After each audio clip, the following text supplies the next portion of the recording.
Oke, assalamualaikum warahmatullahi wabarakatuh. Alhamdulillahirrabbilalamin. Wabihi nasta'inu ala umuri dunia waddin. Assalatu wassalamu ala asrafil anbiya'i wal mursalin Sayyidina Muhammadin wa ala alihi wa sahbihi ajma'in, amma ba'd. Yang terhormat kepada Prof. Haris Supratno selaku Rektor Universitas Hasyim Asy'ari. Yang terhormat kepada Dekan FAI yakni Bapak Dr. Jasminto MPD, yang terhormat kepada Ibu Dr. Hajah Khairatul Idawati selaku Ketua Prodi Pasca FAI, Pasca PAI, yang terhormat kepada Dr. Haji Hanifuddin selaku penemu teori pasti aksi pasti literasi.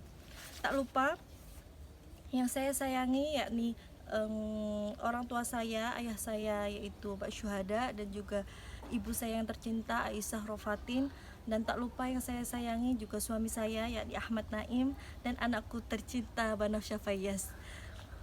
Tak lupa juga yang saya cintai teman-teman seperjuangan di Pasca FAI 2023 Universitas Hasyim Asy'ari. Oke, sebelumnya tak kenal maka tak sayang. Maka perkenalkan dulu, nama saya Askoning, biasa dipanggil Koni. Saya merupakan mahasiswi di Pasca Sarjana Prodi PAI 2023 Universitas Hasyim Asy'ari.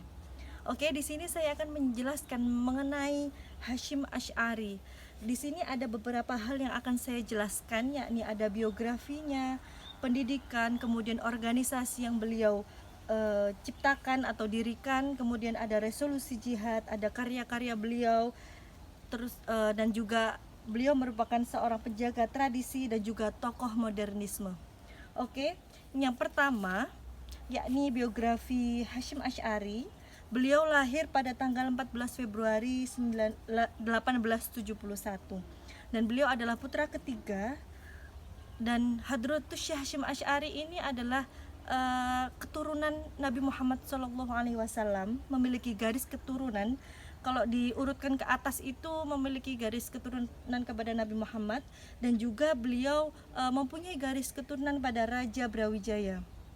Jadi beliau ini memiliki darah biru, keturunan ningrat dari ibu, dan memiliki keturunan dari Raja Brawijaya, dan juga memiliki darah putih yakni keturunan ulama, atau juga tadi yang sebelumnya saya sebutkan, beliau juga merupakan keturunan dari Nabi Muhammad SAW.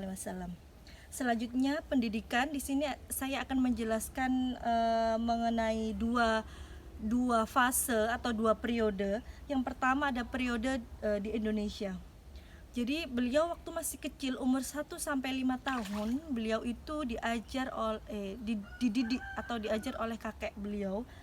Kemudian pada umur 15 tahun beliau dididik oleh ayahanda, dan kemudian setelah 15 tahun beliau melanjutkan pendidikan di pesantren, yakni ada di Wonorejo, Wonokoyo di Probolinggo, kemudian ada di Langitan Tuban, dan yang terakhir di Tenggilis Surabaya. Setelah itu beliau melanjutkan pendidikan di Mekah, Arab Saudi. Beliau di Mekah selama 7 tahun belajar mengenai ilmu hadis, ilmu fikih, falak, hisab, dan juga aljabar. Beliau juga bertemu dengan syekh-syekh besar di Mekah, yakni ada Mahfud Al-Tirmizi, Ahmad Khatib, dan juga Hamid Al-Durustani, dan lain sebagainya. Kemudian setelah balik ke Indonesia, beliau bersama sahabatnya ada Wahab Hasbullah dan lain sebagainya itu mendirikan sebuah organisasi yang bernama Nahdlatul Ulama. Jadi Nahdlatul Ulama ini didirikan pada tanggal 31 Januari 1926. Nahdlatul Ulama ini sendiri adalah artinya itu kebangkitan ulama. Kemudian Nahdlatul Ulama ini juga merupakan organisasi terbesar di Indonesia, dan juga organisasi ini terbentuk karena dilatar belakangi oleh hal spiritual, ideologi, politik, ekonomi, sosial, budaya, pertahanan, dan keamanan. Sebelumnya, Kiai Khalil mengutus murid yakni yang bernama As'ad Syamsul Arifin untuk menemui Hadratus Syekh Hasyim Asy'ari. Kemudian murid tersebut mengucapkan ya Qahar, ya Jabbar, dan selanjutnya Kiai Khalil merestui untuk NU berdiri, dan Kiai Haji Hasyim Asy'ari merupakan pemimpin pada saat itu dan dipilih melalui Rais Akbar. Itu adalah cerita singkat latar belakang berdirinya Nahdlatul Ulama.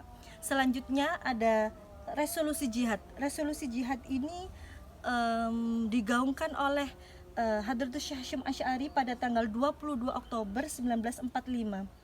Ini karena beliau ingin memberikan ghirah atau semangat kepada santri-santri atau penduduk muslim di Indonesia bahwa kita semua harus melawan penjajahan, kita semua harus mempertahankan NKRI.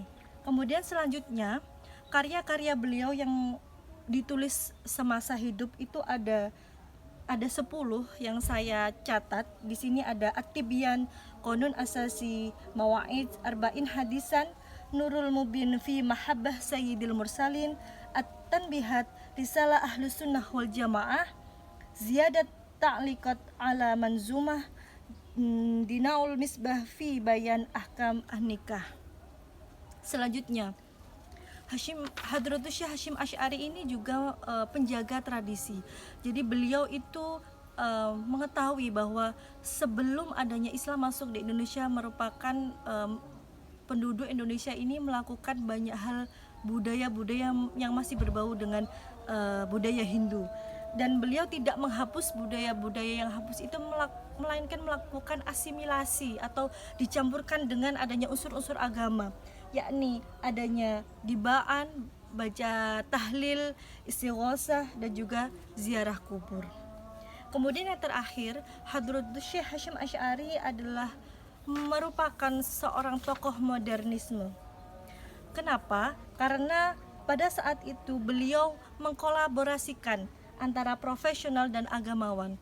Karena pada saat itu banyak penduduk yang mereka adalah seorang agamawan itu berkumpul dengan orang yang sejenisnya, yakni orang yang memiliki agama yang bagus berkumpul dengan orang yang memiliki agama yang bagus, dan juga orang yang profesional juga berkumpul dengan orang profesional, dan mereka tidak memiliki interaksi yang bagus. Tetapi di sini Hadratus Syekh Hasyim Asy'ari mampu mengkolaborasikan kaum profesional dan juga agamawan, dan mereka juga menciptakan bisnis desa kota, dan bisnis ini keuntungannya untuk masyarakat yang ada di Indonesia. Dan juga Hadratus Syekh Hasyim Asy'ari saat itu juga membentuk koperasi bersama para profesional dan agamawan. Demikian yang bisa saya sampaikan, kurang lebihnya mohon maaf. Ihdinas siratal mustaqim. Wassalamualaikum warahmatullahi wabarakatuh.